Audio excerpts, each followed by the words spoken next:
Hello बच्चों, let's say this question.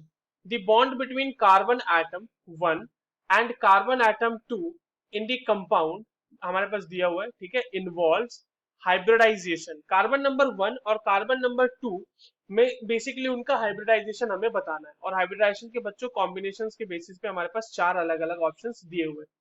तो चलिए इस क्वेश्चन को सॉल्व करते हैं, और सबसे पहले तो हम ये देखते हैं कि इस क्वेश्चन को सॉल्व करने के लिए हमारे पास कौन से की कॉन्सेप्ट की जानकारी होनी चाहिए।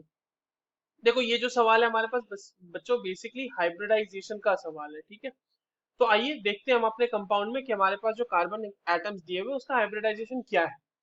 तो यहाँ पर कार्बन एक कार्बन के साथ लगा हुआ है, यहाँ पर कार्बन के ऊपर एक हाइड्रोजन है इस तरीके से लगा हुआ, और यहाँ ये डबल बॉन्ड से लगा हुआ है CH2 के साथ, और यहाँ पर ये कार्बन जो है एक ट्रिपल बॉन्ड बनाए हुए हैं नाइट्रोजन के साथ, और हमें इसका और इसका हाइब्रिडाइजेशन देखना है। देखिए सिंपल आप इस तरीके से समझ सकते हैं कि अगर कार्बन का एक ट्रिपल बॉन्ड बना हुआ है तो उस कार्बन का हाइब्रिडाइजेशन तो sp होगा, और अगर कार्बन का एक डबल बॉन्ड बना हुआ है तो उसका हाइब्रिडाइजेशन sp2 होगा।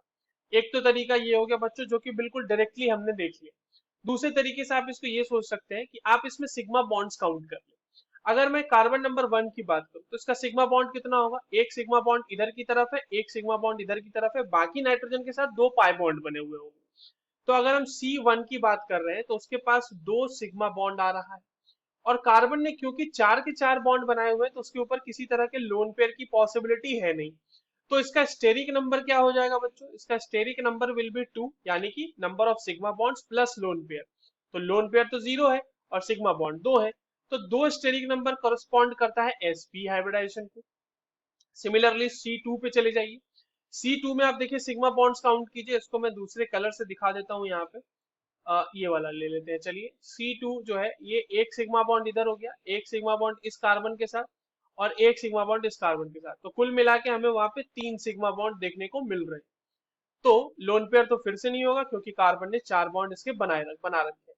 स्टेरिक नंबर की अगर हम बात करेंगे तो वो कितना हो जाएगा बच्चों, तीन, राइट। तीन स्टेरिक नंबर हो जाएगा क्योंकि सिग्मा बॉन्ड तीन है, लोन पेयर जीरो है।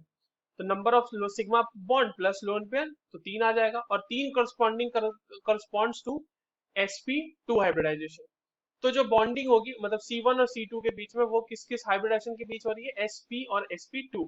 So the correct answer for this question will be option C. I hope you understood this well. All the very best.